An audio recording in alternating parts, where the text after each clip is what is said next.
and we were talking about where your peace comes from in homeschool. So, right at the beginning, I'm going to encourage you to send me a direct message on Instagram at A Better Way to Homeschool if anything that I'm saying resonates with you and you want more information. Because this is what I get up in the morning and I'm so excited to chat with homeschoolers that truly are looking to homeschool a better way, a different way, not being chained to curriculum, not feeling the pressure, the peer pressure that comes from looking at grade levels and benchmarks and lesson plans. So I was chatting with this homeschool mom, and we were talking about just homeschool in general, and she was sharing that she's she's feeling like she's not doing enough with her kids. And I was so excited to share with her the source of peace in homeschool. And it's so much simpler than what other people are sharing online. I'm different than the other homeschool coaches out there. I'm not trying to sell you curriculum. I'm not trying to get you to buy all these unit studies that I've created. Do I have them?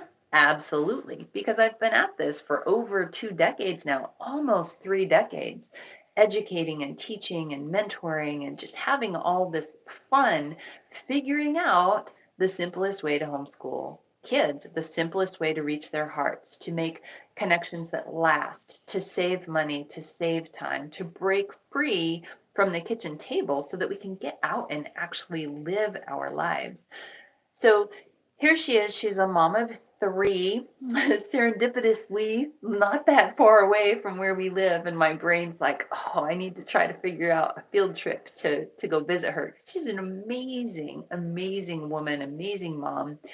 But here she's dealing with this stress that many homeschoolers that I talk with and that I have inside our Homeschooling Olympians program, they deal with the same types of issue. And that is that they're burdened by this feeling that they're not doing enough, that their kids are not progressing fast enough because the naysayers, whether they are people in the school districts around them or family members or people that have any level of influence and authority over their children's lives, those people are looking for checklists because checklists are comforting, right? It makes you feel good to have a curriculum that you go page, done.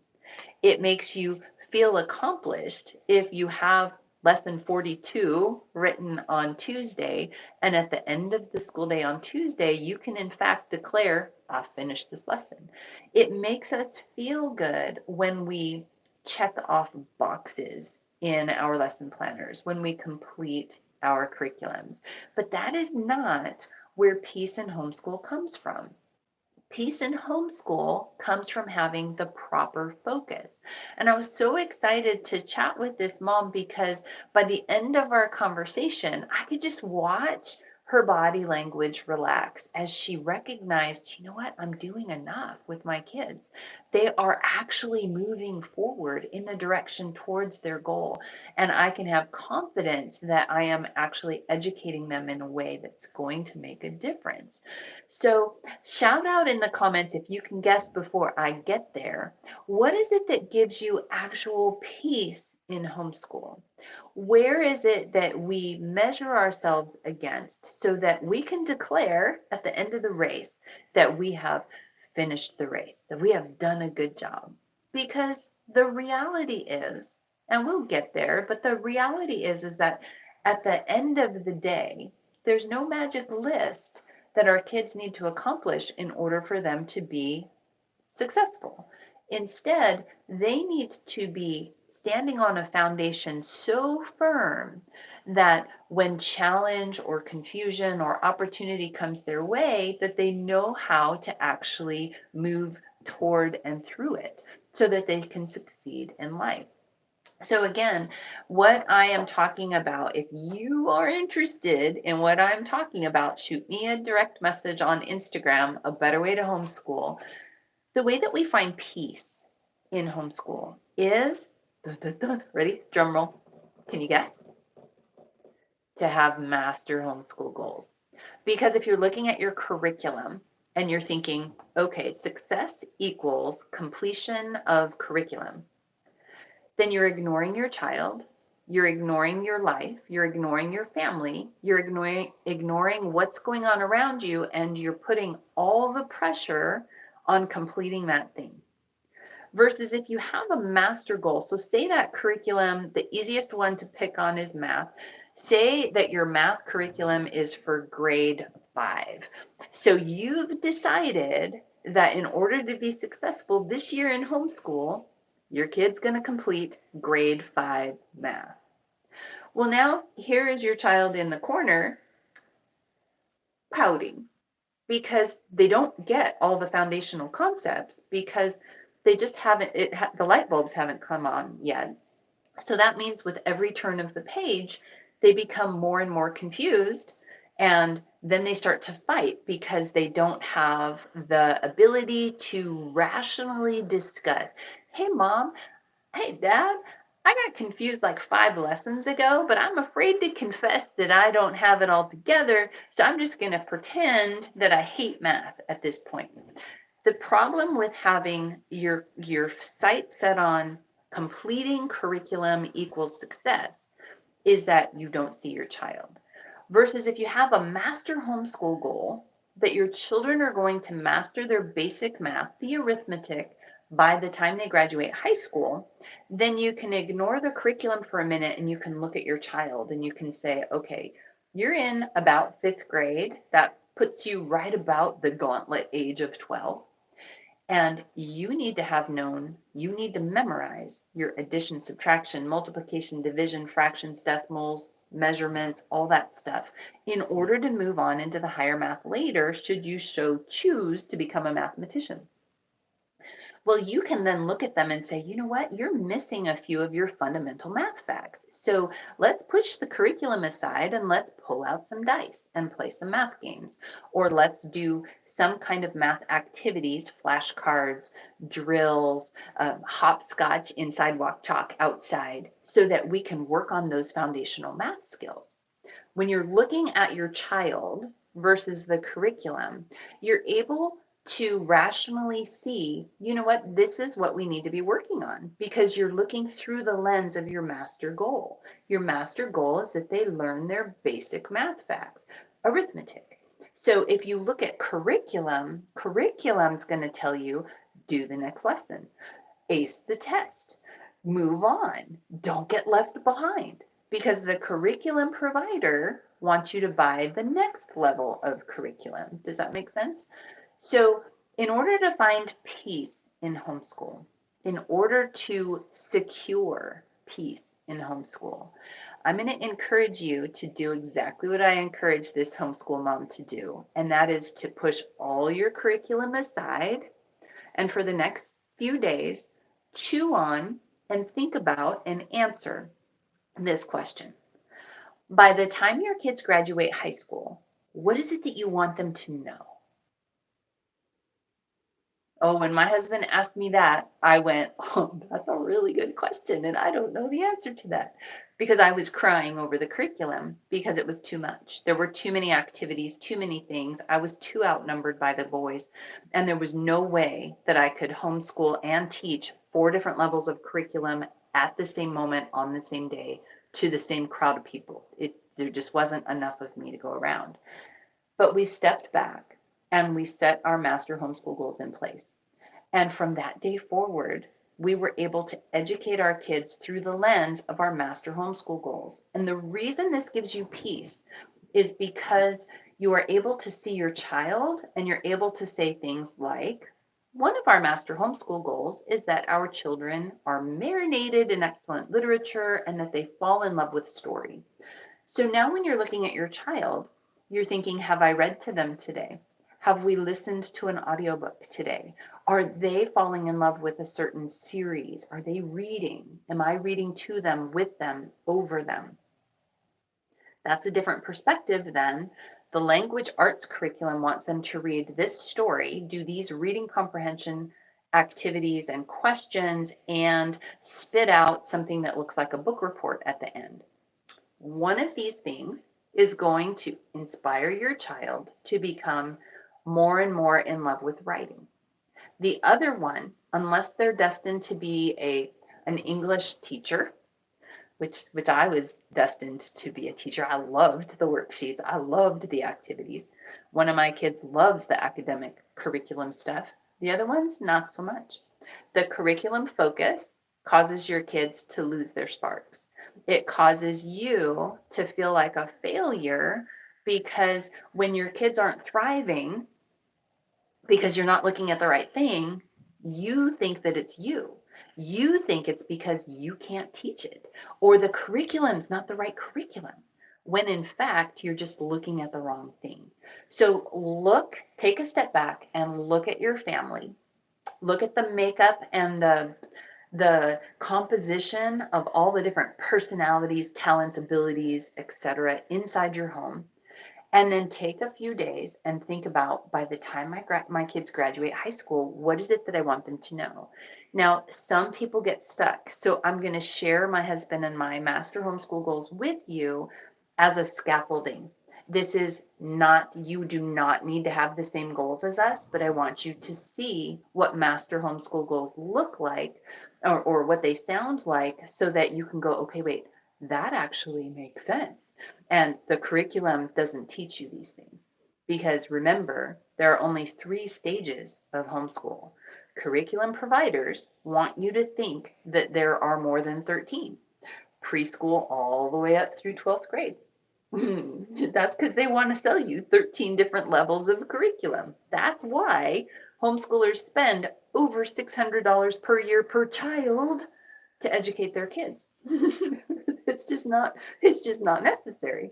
There are only 3 stages of homeschool. So if you want to know any more about this, just shoot me a DM in Instagram, A Better Way to Homeschool. So our master homeschool goals they're simple. They've stayed the same since the beginning, that we share our faith with our kids in everything we do. Now, that's a very personal goal for us. We believe in Jesus. We believe in the Word of God. We are Christians. And so for us, that's bedrock to our kids. It's bedrock to our family. We want them to be trained up in the way they should go, and that's just a big part of our family culture. So you would put at the center of your homeschool goals what the core of your family culture is, and only you can decide what's best for you and your family.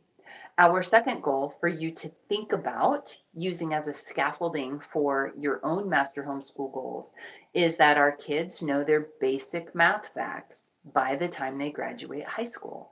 The stuff they're gonna use, the add, subtract, multiply, divide, fractions, percentages, decimals, that kind of stuff. The stuff that they're gonna bump into at the grocery store, that they're gonna bump into when they're trying to balance their budget. Basic math. In spite of only teaching basic math, I still, against my will, raised a mathematician. So it doesn't hold them back if you just concentrate on those foundational things. So again, your job is to build your master homeschool goals so that you can have peace in homeschool. This is why we coach. This is why I'm a life coach for homeschoolers, because this is foundational. And out of 29 homeschoolers that I talk to in the next week, I would bet a nickel that maybe one of them has their master homeschool goals in place. Everybody else doesn't, because it takes somebody to tickle your imagination with the question. So faith and math are some of our goals. The next goals are that our kids are marinated in literature, and that they fall in love with story. They fall in love with reading. Such a fundamental and amazing gift to give our children. And then our last goal is that they become excellent communicators by the time they graduate high school, in both the written form and the oral form. So why does that give us peace in homeschool? Because if the goal is that the kids become excellent written communicators, then it no longer matters what they're writing. And so follow me with this. If you want them to write a letter, that's not the goal. The goal is that they're an excellent communicator. So we teach them, and I equip our homeschooling Olympians to teach this, that you look at the letter and you go through the 3 checkpoints. Who is it for? What is the purpose of that letter? What is the purpose of that piece of communication? And is there any specialized language that needs to be used in that communication? So if your goal is excellent written communication, it has nothing to do with writing a 5-paragraph essay or writing a soliloquy or crafting the perfect prose for a poem. That's not the goal. The goal is not that you learn to write these 47 different styles of writing. The goal is that you can communicate clearly your ideas, your passions, your talents, your wishes, the things that you're hoping to accomplish in life. And so the purpose of writing is to recognize, who are you talking to? Who are you sending it to? And what's the purpose? Is it to entertain? Is it to inform? Is it to persuade? Right? And then do you need any special words that go with it?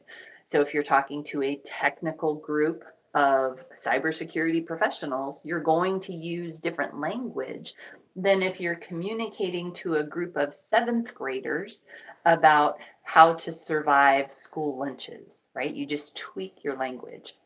So peace in homeschool comes from knowing what your goals are.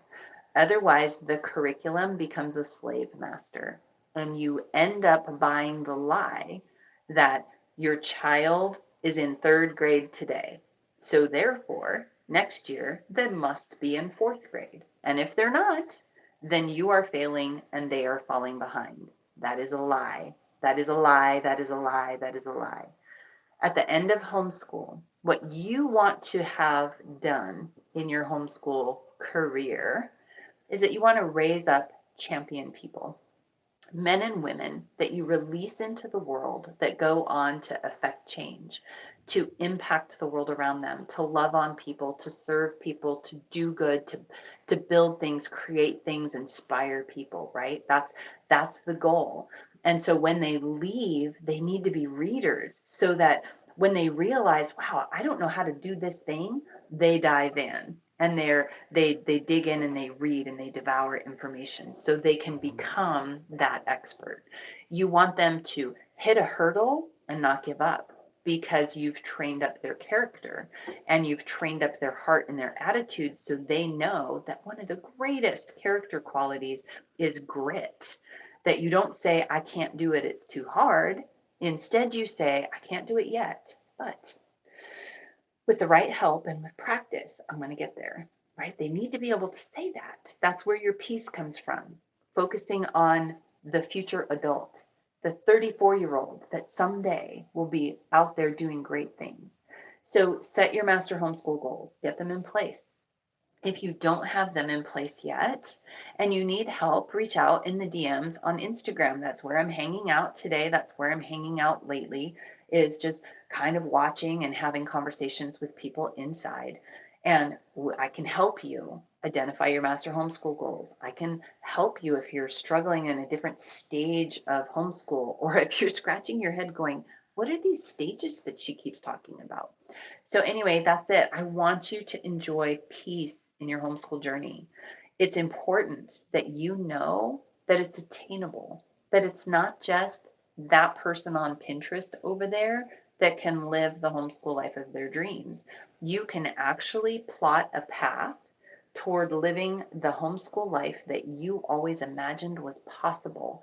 And I would love to help you if you need help. So that's my word for the moment.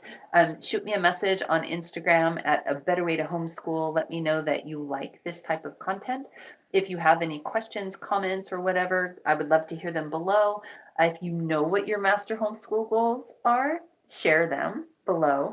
Are they similar to ours? Are they faith and basic math and falling in love with reading and becoming an excellent communicator? Or did you add other things in there? I just talked with a homeschool family just this past week, and one of their master homeschool goals is to have not only a knowledge but respect for other cultures, because they're a missionary family and they're constantly going around the globe. So they have a much larger worldview than some people would, because some people just live in the same little place every day of their life forever, but they're like globetrotters. So having a respect for cultures around the world is very important to them. So what are your homeschool goals? Love to hear about it in the comments. Love to chat with you in the DMs on Instagram, and